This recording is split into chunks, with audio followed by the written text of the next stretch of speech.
Hello everyone, welcome back to the aspirant invincible YouTube channel. आज अपनी UGC NET JRF series का chapter 10 का second part हम देखने जा रहे हैं, जिसमें हम एंशिएंट इंडियन यूनिवर्सिटी के बारे में जानेंगे। स्टार्ट करने से पहले छोटी सी रिक्वेस्ट करूँगा, please do like share and subscribe the YouTube channel the aspirant invincible and join the telegram channel for more pdf and study material. Thank you so much. Let's begin together. So higher education system and ancient Bharat University. So some important ancient Bharat universities are these: Ratnagiri University, Vikramshila, Nalanda, Takshila, Udantapuri and Vallabhi etc. इसके बारे में थोड़ा सा detail में हम जानेंगे और exam point of view से पढ़ेंगे कि क्या एग्जाम में पूछा जा सकता है। First is Takshashila university. Takshashila university कहाँ पर है ये पूछा जा सकता है। That is located in Gandhara region, the ancient Gandhara region. It was a capital city of Gandhara, ancient India के टाइम की बात है। आज कहाँ पर है? आज हमारे प्रेजेंट ये जो है प्रेजेंट इसका लोकेशन है पाकिस्तान में आता है, इस्लामाबाद के पास में। 10th सेंचुरी BC इसकी टाइमिंग आपको याद रखनी है। सो ये आप पिक्चर देख सकते हो, कुछ इस तरीके से नज़र आती होगी। इसको रिकन्स्ट्रक्ट किया गया है आर्टिफिशियल इंटेलिजेंस के यूज़ करके, और तो some sort of this university इस तरीके से बिल्डिंग रही होगी यूनिवर्सिटी का, है ना। क्लासेस जो भी हैं आप यहाँ पे देख सकते हो। तो यहाँ पे बताया गया है existing in Bharat students higher in like the Panini. Scholars की बात करें, famous scholars related to Takshashila university like Panini, Chanakya, Jivaka and Charaka, जिसमें से चाणक्य सबसे फेमस है। चाणक्य की बुक है अर्थशास्त्र, लास्ट वीडियो में हमने इसके बारे में पढ़ाई की थी। चरक ने बुक लिखी है चरक संहिता। पाणिनि ने संस्कृत व्याकरण पर काम किया है जहाँ तक याद आ रहा है, और जिवाका मेडिकल साइंस से रिलेटेड है अगर मैं सही हूँ तो। सिग्निफिकेंस की बात करें तो तक्षशिला यूनिवर्सिटी की सिग्निफिकेंस कंटिन्यू रही मौर्य एम्पायर और ग्रीक रूलर के समय में। 2nd सेंचुरी BC से 3rd century 2nd century BC तक भी ये रहा है। इसका Takshashila university 10th century BC में एस्टेब्लिशमेंट इसका माना जाता है। डिस्ट्रक्शन कब हुआ? 5th सेंचुरी कॉमन एरा में डिस्ट्रक्शन हुआ। किसने किया था? हुन्स ने किया था, हुनास ने। सिंपल। तो आपसे डायरेक्ट क्वेश्चन पूछ लिया जा सकता है कि 5th सेंचुरी कॉमन एरा में या फिर तक्षशिला यूनिवर्सिटी का डिस्ट्रक्शन से रिलेटेड कौन सा रूलर है, किसके इन्वेजन के समय में हुआ था? तो हुनास ने किया था, और फर्स्ट टाइम इसको डिस्कवर किया था सर अलेक्जेंडर कनिंघम ने। तो ये इन्फॉर्मेशन याद रखें, फैक्चुअल इन्फॉर्मेशन आपसे एग्जाम में डायरेक्टली पूछी जा सकती है। Next is Nalanda university. Nalanda university most famous renowned university है एंशिएंट इंडिया की। रेसिडेंशियल यूनिवर्सिटी थी। रेसिडेंशियल यूनिवर्सिटी मतलब हॉस्टल भी थे, वहाँ पे रहते थे, वहीं पे पढ़ते थे। बुद्धिस्ट मोनेस्टिक सेंटर था, और जो मगध में आता था, एंशिएंट मगध का पार्ट था नालंदा यूनिवर्सिटी, आज बिहार में आता है। स्थापना इसकी 5th सेंचुरी कॉमन एरा में हुई है, founded and functional till the 11th century 12th century common era तक ये फंक्शन करती रही। एस्टेब्लिशमेंट की बात करें, नालंदा यूनिवर्सिटी गुप्त एम्पायर के समय में इसका एस्टेब्लिशमेंट हुआ। किसने करवाया था एस्टेब्लिशमेंट? तो गुप्त एम्पायर और गुप्त रूलर कुमार गुप्त प्रथम ने इसका एस्टेब्लिशमेंट करवाया था। इस क्वेश्चन को बहुत इंपॉर्टेंट दें, यहाँ से डायरेक्ट क्वेश्चन आपसे पूछा जा सकता है। कौन कौन से रिलीजन इसको सपोर्ट करते थे? नालंदा यूनिवर्सिटी में शिक्षा किसकी होती थी? तो मोस्टली बुद्धिस्ट थी, बट नॉन बुद्धिस्ट भी यहाँ पे प्रेजेंट थे। मैनी टेक्स्ट महायान और वज्रयान बुद्धिज़्म से रिलेटेड यहाँ पढ़ाई जाती थी, और मिनिमम एज जो था एडमिशन के लिए कम से कम 20 साल उम्र थी यहाँ एडमिशन की, 20 years. That is why it is part of higher education and research. और एडमिशन के लिए जो रिस्पॉन्सिबल था, इंचार्ज था, एडमिशन आपका होगा या नहीं होगा, वो था द्वार पंडित। तो द्वार पंडित, द्वार पे मतलब गेट कीपर्स, तो गेट पर बैठने वाला पंडित और टीचर स्कॉलर आपका एंट्रेंस टेस्ट होगा कि आप यूनिवर्सिटी में एंट्रेंस करने लायक हैं या नहीं। द्वार पंडित। 8 बिग हॉल्स यहाँ पर हैं, और जिनको संग्रामांक कहा गया है। साथ ही साथ में कुछ चैम्बर्स भी यहाँ पर हैं। 2010 में गवर्नमेंट ऑफ इंडिया ने एक रेजोल्यूशन पास किया इसको रिवाइव करने के लिए राजगीर के आसपास। इंस्टीट्यूशन ऑफ नेशनल इम्पोर्टेंस का इसको दर्जा मिला है नालंदा यूनिवर्सिटी को। Next university is Vallabhi university. Vallabhi university हमारे गुजरात में है, भावनगर डिस्ट्रिक्ट, और ये बनाई गई थी capital of Maitraka empire. Maitraka empire के कैपिटल था Vallabhi, Gujarat. So 5th century common era में इसकी स्थापना हुई है। किसने करवाई थी? सेनापति Bhatarka and demolished due Islamic ruler Bakhtiyar Khilji. Bakhtiyar Khilji ने इसका डेमोलिश करवाया था, डिस्ट्रक्शन करवाया था, ख़त्म करवाई थी। इस तरीके से आप देख सकते हैं बल्लवी गुजरात की यूनिवर्सिटी को। तो सौराष्ट्र में है, मैत्रिका डायनेस्टी इससे रिलेटेड है। बुद्धिस्ट लर्निंग, हिनयान बुद्धिज़्म यहाँ पे फैला हुआ था, प्रमोट किया गया था 6th सेंचुरी कॉमन एरा से 14th सेंचुरी कॉमन एरा में।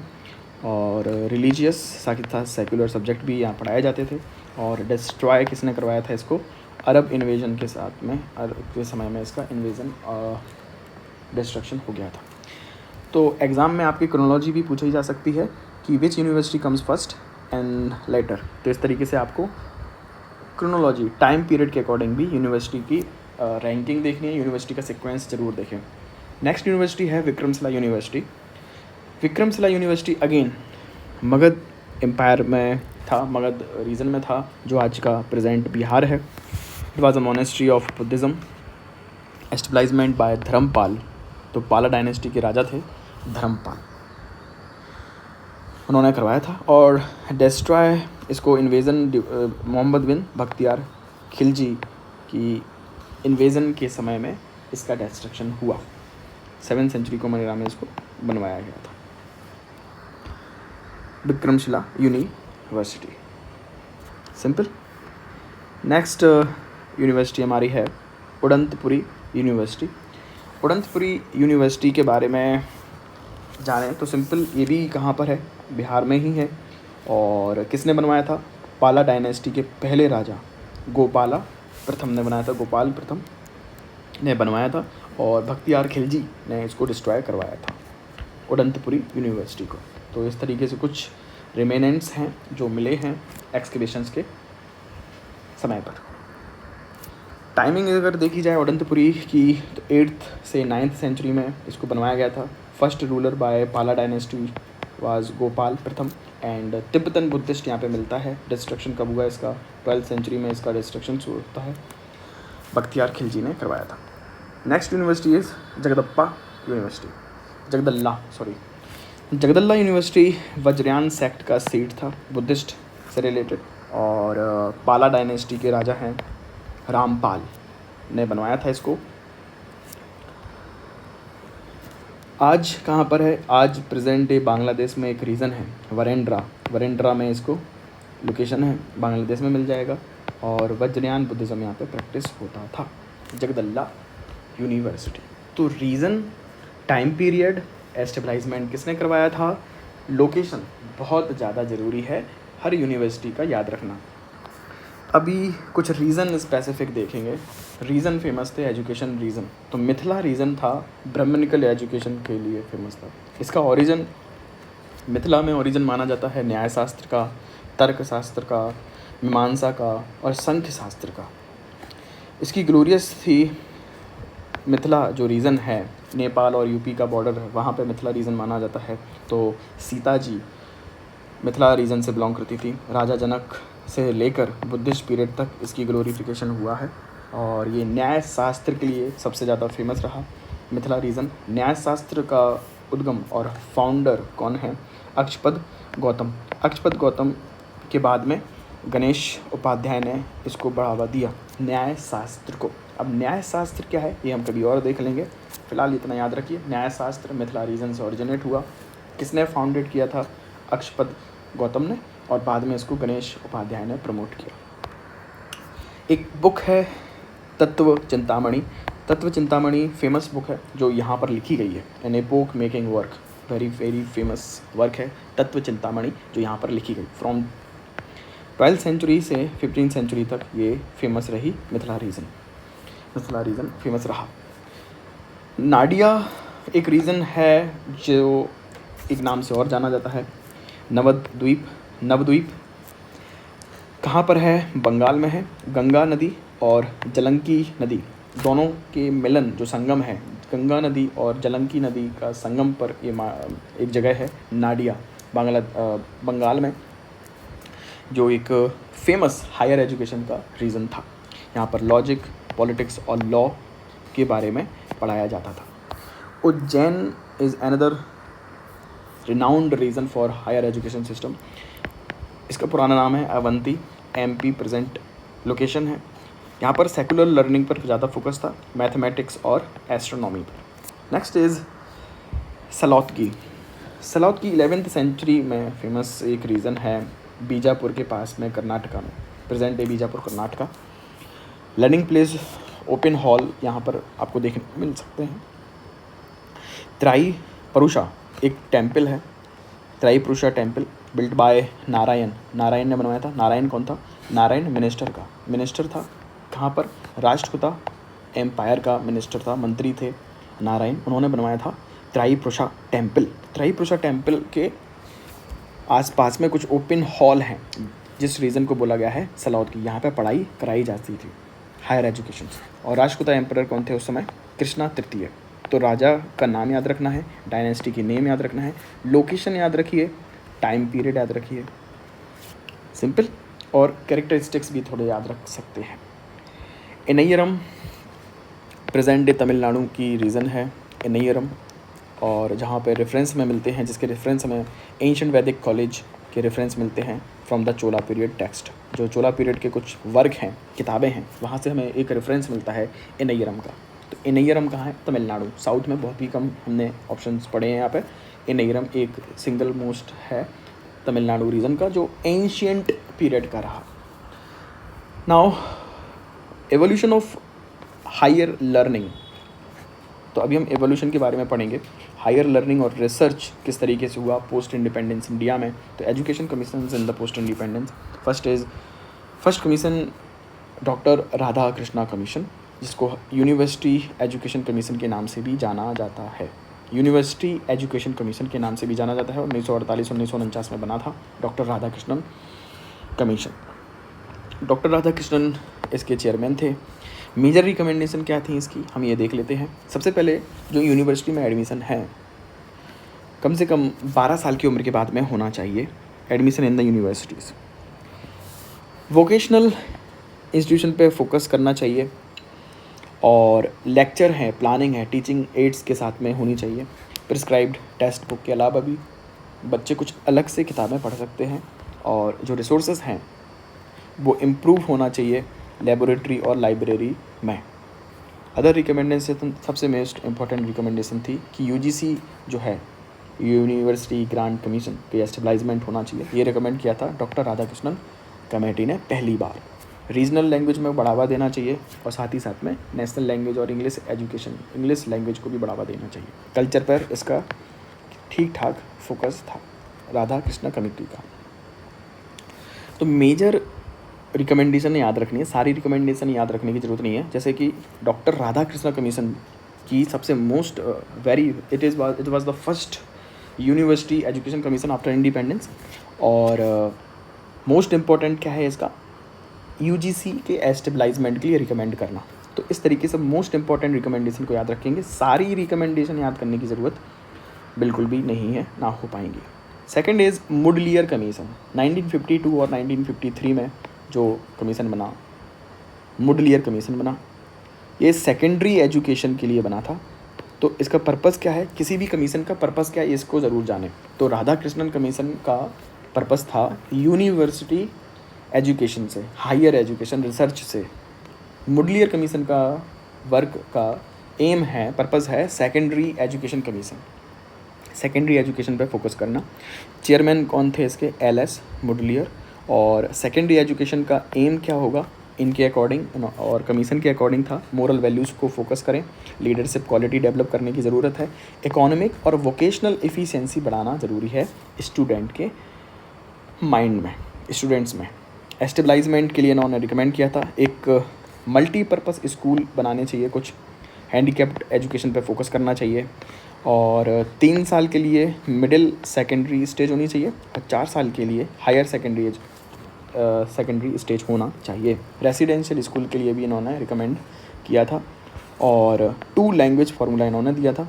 2 लैंग्वेज फार्मूला में एक लैंग्वेज होगी रीजनल, जो भी रीजनल लैंग्वेज है और एक इंग्लिश लैंग्वेज होना चाहिए, और टेक्निकल इंडस्ट्रियल स्कूल्स भी बनने चाहिए, ऐसा इन्होंने रिकमेंड किया था। नेक्स्ट इज़ कोठारी कमीशन और इंडियन एजुकेशन कमीशन। तो कोठारी कमीशन 1964 और 66 में बना। 1964-66 टाइम पीरियड थोड़ा सा ज़रूर देखें, 48-49, 52-53, 64-66। कोठारी कमीशन, DS कोठारी इसके चेयरमैन थे। एजुकेशन रिकन्स्ट्रक्शन के रिलेटेड इस कमीशन का काम था। फर्स्ट 10 ईयर्स स्कूल में जाना चाहिए बच्चों को, ऐसा इस कमीशन का मानना था, जो कि प्राइमरी और लोअर सेकेंडरी एजुकेशन पर फोकस रहेगा। फ्री कंपलसरी एजुकेशन पर भी इन्होंने रिकमेंड किया था। 6 से 14 साल के बच्चों के लिए फ्री कंपलसरी एजुकेशन होना चाहिए, जैसा कि हमारे DPSP में बोला गया था उस समय। और जो पैटर्न है इन्होंने बोला था 10+2+3 पैटर्न को फॉलो करना चाहिए, जैसा कि हमारे इंडिया में आज तक फॉलो होता है। 10+2+3 पैटर्न सिस्टम को फॉलो करना चाहिए। किस ने रिकमेंड किया था? कोठारी कमीशन ने रिकमेंड किया था। रीजनल लैंग्वेज प्रमोट करना चाहिए लोअर प्राइमरी स्टेज पर, 2 लैंग्वेज आना चाहिए हायर प्राइमरी स्टेज पर। तो लोअर सेकेंडरी स्टेज में फिर 3 लैंग्वेज फार्मूला आना चाहिए। तो प्राइमरी स्टेज पर, लोअर प्राइमरी पर रीजनल लैंग्वेज में ध्यान दे दो। जैसे बच्चा बड़ा हो हायर प्राइमरी में जाएगा तो उस 2 लैंग्वेज पर फोकस होना चाहिए। 3 लैंग्वेज फार्मूला हम लोअर सेकेंडरी स्टेज पे लाएंगे, इन्होंने ये रिकमेंड किया। एनरिचमेंट प्रोग्राम होना चाहिए क्लास 5 से क्लास 6 में। लाइब्रेरी, वर्कशॉप, लैब और ओपन और एक्सेसिबल होना चाहिए। पे स्किल्स होना चाहिए टीचर्स के लोकल कंडीशन के अकॉर्डिंग, और रिटायरमेंट एज है जो टीचर्स का, उसको बढ़ा देना चाहिए। अब सबसे इंपॉर्टेंट रिकमेंडेशन क्या दिख रही है आपको यहाँ पे? सबसे इंपॉर्टेंट है 10+2+3 का पैटर्न इन्होंने रिकमेंड किया था। फ्री कंपलसरी एजुकेशन इन्होंने बोला है। इस तरीके से एजुकेशन जो है रिकमेंडेशन है सॉरी, उनको याद करना ज़रूरी है। सारी रिकमेंडेशन याद करना ज़रूरी नहीं है। सबसे ज़्यादा रिकमेंडेशन जो है, सबसे इंपॉर्टेंट रिकमेंडेशंस जो हैं किसी भी कमीशन की, उसको याद रखिए, उसको नहीं भूलिए। Then comes national policy on education 1968। 1968 में एक नेशनल एजुकेशन पॉलिसी या फिर नेशनल पॉलिसी ऑन एजुकेशन बनाया गया। कोठारी कमेटी की रिस्पॉन्स में इस कमीशन को बनाया गया था। तो it was reconstruction of the education system, focus किया था। 10+2+3 जो पैटर्न है उसको बढ़ावा देने के लिए इसने बोला कि नेशनल लेवल पे इसको अडॉप्ट करना चाहिए, और एजुकेशन सेक्टर में एक्सपेंडिचर जो है 6% तक लेके जाने की ज़रूरत है नेशनल इनकम का। कंपलसरी एजुकेशन होनी चाहिए 6 से 14 साल के बच्चों तक, जो DPSP में बोला गया है। सेम 3 लैंग्वेज फार्मूला इन्होंने बोला हायर एजुकेशन और एलिमेंट्री एजुकेशन के लिए। तो इसमें 3 लैंग्वेज कौन सी हो सकती हैं? एक हिंदी या फिर रीजनल, इंग्लिश, और एक सदर्न लैंग्वेज हो सकती है। पार्ट टाइम एजुकेशन कोर्सेज भी इंट्रोड्यूस होने चाहिए, ऐसा इन्होंने रिकमेंड किया। मतलब नेशनल पॉलिसी ने रिकमेंड किया ऑन एजुकेशन 1968 में। Then comes the national policy on education 1986। 1986 में नेशनल पॉलिसी ऑन एजुकेशन आया। तो education for all without any disparity was the focus of national policy on education 1986। इनका focus क्या था, समझ में आ गया कि सभी के लिए हमें शिक्षा देनी है, education for all and the no disparity, कोई डिस्पैरिटी होना नहीं चाहिए। इसलिए इन्होंने एक ऑपरेशन भी यहाँ पे लॉन्च हुआ, ऑपरेशन ब्लैक बोर्ड। अब इस ऑपरेशन को याद रखें। एक नेशनल सिस्टम ऑफ एजुकेशन भी लॉन्च हुआ जो 10+2+3 के लिए बनाया गया था, नेशनल सिस्टम ऑफ एजुकेशन। तो national system of education launch हुआ, देन जिसका फोकस था improvement of the quality of the education and priority दिया गया हैंडीकैप्ड एजुकेशन के लिए। अर्ली चाइल्डहुड केयर के साथ साथ एजुकेशन भी प्रोवाइड किया जाना चाहिए। रूरल यूनिवर्सिटी बनानी चाहिए जो गांधीयन फिलॉसफी पर बेस्ड हो। ये बहुत ज़्यादा इम्पोर्टेंट रिकमेंडेशन था। ओपन लर्निंग और डिस्टेंस लर्निंग पर हम ध्यान दे सकते हैं। और इसकी एस्टेब्लिशमेंट ऑफ जवाहर नवोदय विद्यालय, इन्हीं की रिकमेंडेशन यानी नेशनल पॉलिसी ऑन एजुकेशन की रिकमेंडेशन पर ही बना था 1986 के तहत। अभी सबसे ज़्यादा इम्पोर्टेंट रिकमेंडेशन क्या हो गया हमारा, जवाहर नवोदय विद्यालय वाला रिकमेंडेशन। 1986 की जो नेशनल पॉलिसी है एजुकेशन की, उसने रिकमेंड किया था जवाहर नवोदय विद्यालय इसको। और ऑपरेशन ब्लैक बोर्ड लॉन्च हुआ था और एक नेशनल सिस्टम ऑफ एजुकेशन भी लॉन्च हुआ था। 3 रिकमेंडेशन ज़रूर याद रखिए नेशनल पॉलिसी ऑन एजुकेशन के लिए। इसके बाद में एक कमेटी बनाई गई, review committee, national policy on education review committee to assess the impact of national policy on education, जो 1986 में आया था, उसको असेस करने के लिए बनाई गई थी 1990 में एक कमेटी, जिसके चेयरमैन कौन थे? आचार्य रामामूर्ति। इन्होंने वैल्यू एजुकेशन पर ध्यान देने के लिए कहा, मोरल एजुकेशन पर फोकस करना चाहिए और एजुकेशन के थ्रू वीमेन एम्पावरमेंट पे हमें फोकस करना चाहिए। डिसेंट्रलाइजेशन होना चाहिए, रिफॉर्म होना चाहिए एग्ज़ाम सिस्टम पर, जिस तरीके से एग्ज़ाम होते हैं, और एजुकेशन बजट जो है 6% होना चाहिए GNP का। ये इनकी इम्पोर्टेंट रिकमेंडेशन थी। देन कम्स यशपाल कमेटी 2009 में यशपाल कमेटी आती है, जिन्होंने MHRD ने बनाया था। इन्होंने बोला जो डीम्ड यूनिवर्सिटी का स्टेटस है फ़िलहाल के लिए उसको रोक लगा देनी चाहिए और एक सिंगल अपेक्स बॉडी बनाना चाहिए, such as national commission for higher education and research. इस तरीके से कोई एक सिंगल बॉडी हो जो सभी ये एजेंसी हैं, जितनी भी एजेंसी जो एजुकेशन फील्ड में काम करती हैं, चाहे वो टेक्निकल हो, नॉन टेक्निकल बैकग्राउंड हो, उनको लीड करे, गाइड करे। और एक नेशनल एजुकेशन ट्रिब्यूनल बनाने का भी रिकमेंड इन्होंने किया था। तो सबसे ज़्यादा important recommendation national education tribunal हो गया, एक सिंगल अपेक्स बॉडी होनी चाहिए। ये 2 रिकमेंडेशन सबसे ज़्यादा इंपॉर्टेंट है यशपाल कमेटी की, 2009 में बनी। फाइनेंशियल सपोर्ट भी देना चाहिए स्टेट यूनिवर्सिटी फंडेड जो यूनिवर्सिटीज़ हैं। अब यहाँ के बाद रिसेंटली एक पॉलिसी बनी है national education policy, new education policy जिसके नाम से भी जाना जाता है। तो it was a national education policy 2019 and 20, 2019-20, जिसको कस्तूरी रंगन कमेटी के नाम से भी जाना जाता है। एक और कमेटी थी TSR सुब्रमण्यम कमेटी, और इन दोनों कमेटी की रिकमेंडेशन के बेसिस पर, रिपोर्ट के बेसिस पर ही नेशनल एजुकेशन पॉलिसी बनाई गई है 2019-20 को। सबसे ज़्यादा इम्पोर्टेंट यहाँ से क्वेश्चन आने के चांसेस हैं सॉरी। इन्होंने फोकस किया है universalization of the primary education by 2025। तो 2025 तक इनका टारगेट था, इन्होंने टारगेट रखा है कि प्री प्राइमरी एजुकेशन और फाउंडेशनल लिटरेसी जो न्यूमेरेसी है यूनिवर्सलाइज हो जाए इंडिया में 2025 तक, पहला टारगेट।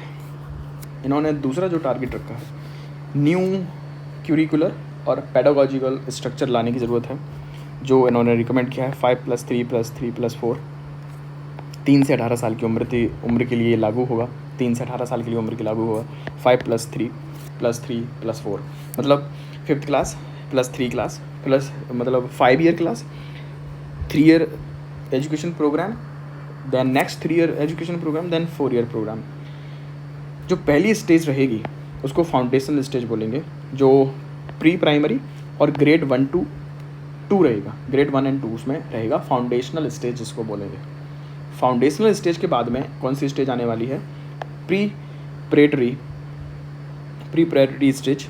तो यहाँ पे प्रिपरेशन स्टेज जो बोल सकते हैं, प्री प्रेटरी स्टेज में ग्रेड 3 और 5th के बच्चों को रखा गया है।